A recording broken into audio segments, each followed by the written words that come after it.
ఆయన క్లియర్ గా మీరు చూస్తే ఉన్నారు. మీరు ఏ పార్టీలో ఉన్నా టిఆర్ఎస్ లో ఉన్నోళ్ళు టిఆర్ఎస్ చూసిన వీడియో చూసిన ఎంత దారుణం ఎలా ఉన్నా బీజేపీ ఓటేయండి బీజేపీ ఓటేయండి అని చెప్తున్నాడు. ఎట్లా వేసిండ్రా అట్లా ఆయన చెప్పినట్టుగా ఒక్క బీజేపీ ఎమ్మెల్యే గెలిచిండా ఎస్సీలల్లా ఒక బీజేపీ ఎంపీ గెలిచిండా? ఇదొక తిండిపోతు దొంగల ముఠా. ఇదొకటి. దీని ఫ్రేమ్ ఏముంటదంటే వీరితో ఆల్వేస్ ఒక 10-20% మంది వీళ్ళ భక్తులు ఉన్నారు. వీళ్ళ అరాచకాలు అంతయి కావు ఇంతయి కావు. ఇప్పుడు మాట్లాడినప్పుడల్లా 58 కులాలు నాతో ఉన్న ఒక్క మాలనే వ్యతిరేకిస్తున్నాడు. కనీసం బుద్ధి నీతి నిజాయితీ ఏమైనా ఉంటే మీరు కులాల లిస్టు సేకరించినప్పుడు మాలానుబద్ధ కులాలు 31 ఉన్నాయి. అవును. అసలు మాలకు ఉపకులాలు లేవు. కారణం ఏంటంటే మాల కులంలో భిన్నమైన వృత్తులు ఉండడం చేత ఆ వృత్తుల పేర్లతో ఇప్పుడు బ్యాగరోడు అతని కులం ఏంటి మాల, సుంకరోడు అతని కులం ఏంటి మాల, మహారు మాలనే. ఈ విధంగా వీళ్ళందరినీ తీసుకొచ్చి ఒక 31 కులాలు ఉన్నాయి. అంటే ఇప్పుడు మాలలో 31 కులాలు మొన్న సభ పెట్టుకున్నారు. ఇప్పుడు 31 కులాలు నీతో మిగిలిన ఎన్ని? 28 కులాలు. 28 కులాలు మొత్తం నీతోటి ఉన్నాయా అంటే ఇప్పుడు ఆలోచిద్దాం. ఆ రోజు ఆంధ్రప్రదేశ్ కలిసినప్పుడు 59 కులాలు. దక్కన్ హైదరాబాద్ స్టేట్ లో ఎస్సీ కులాలు ఎన్ని? 34.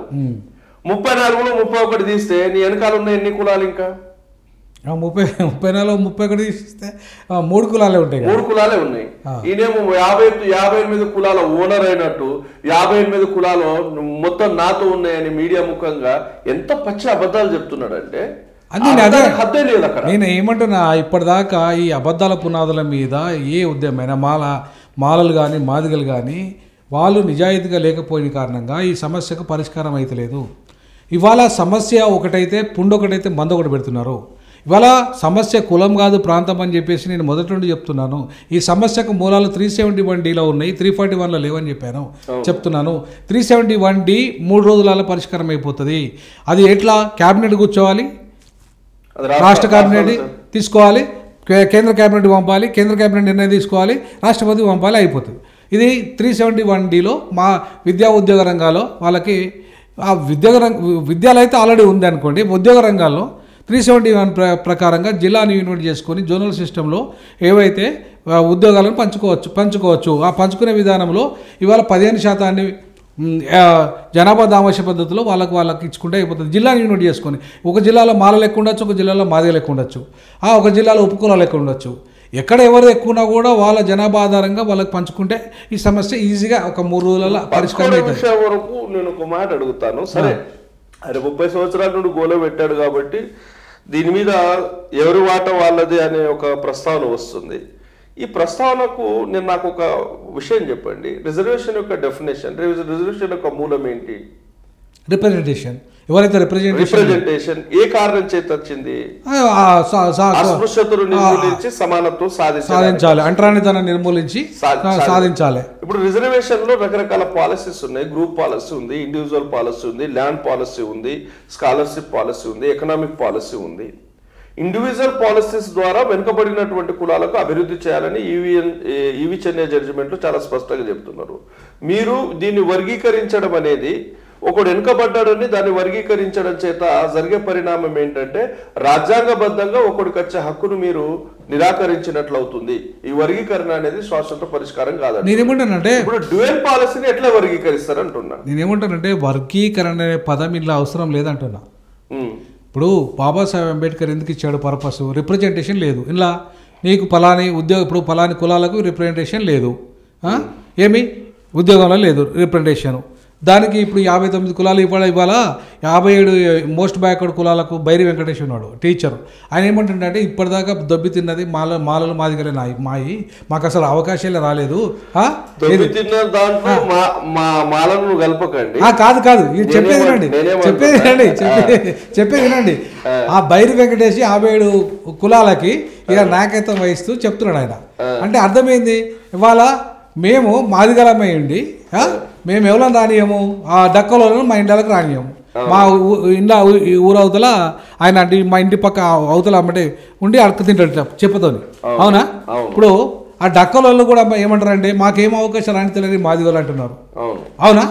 మరి అటువంటిప్పుడు దీనికి మనలాంటి కూర్చున్నాక వర్గీకరణ అనేది అన్కాన్స్టిట్యూషనల్, అది జరగని ప్రక్రియ. నేనేమంటున్నా, మిగతా కులాలను డెవలప్ చేయడానికి కాన్స్టిట్యూషన్ నేను వర్గీకరణ అంటలేనండి. ఇప్పుడు ఇది వర్గీకరణ కాదు సూత్రం. నేను చెప్పే 371 వర్గీకరణ సూత్రం కాదు అది.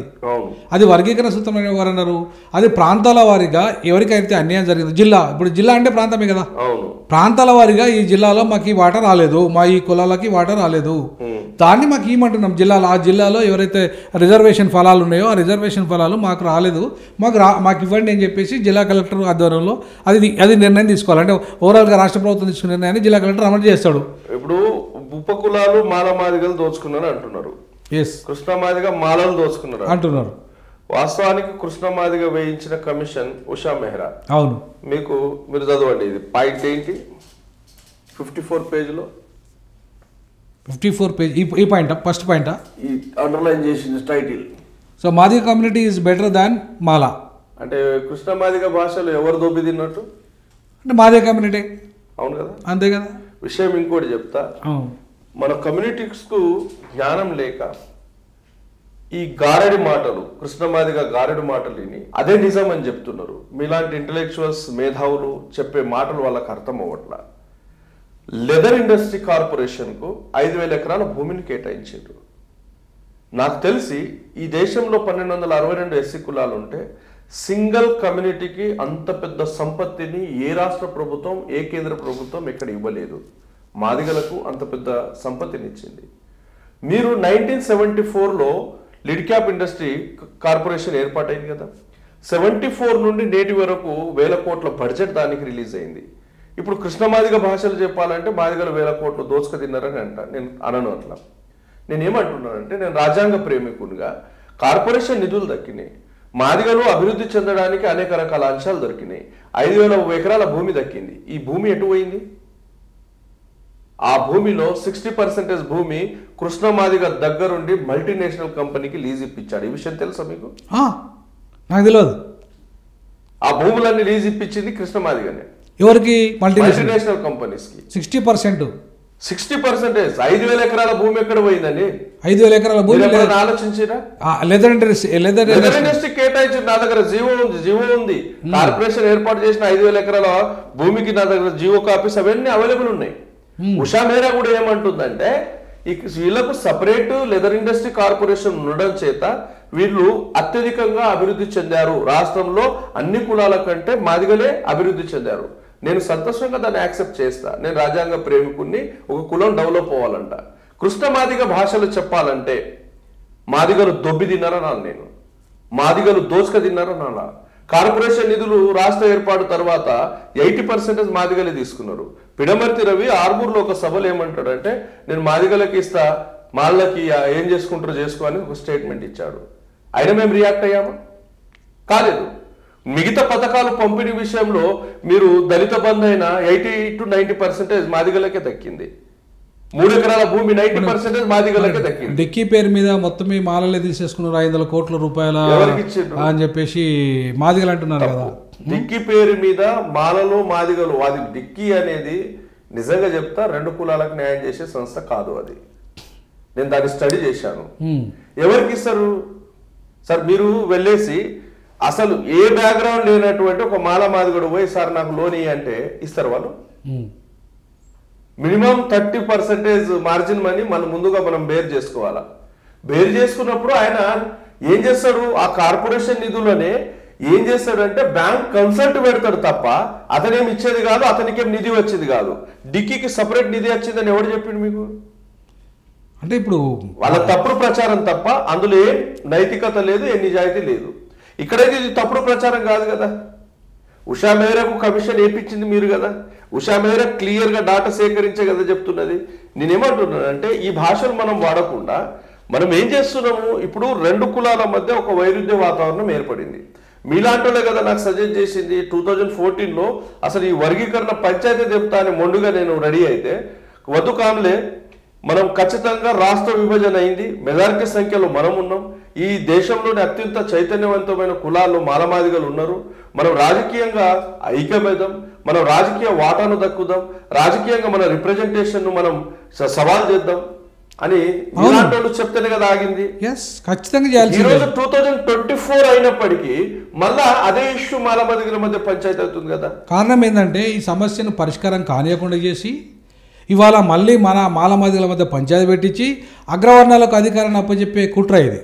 విషయం ఏంటంటే చాలా దౌర్భాగ్యం. సరే ఆయనకు చదువు లేదు, చదువున్న మాదిగ నాయకులకు నేను అనేక వేదికల ద్వారా రిక్వెస్ట్ చేస్తున్నా, ఈ దేశంలో మనకు వచ్చిన ఎంప్లాయ్మెంట్ ఎంత?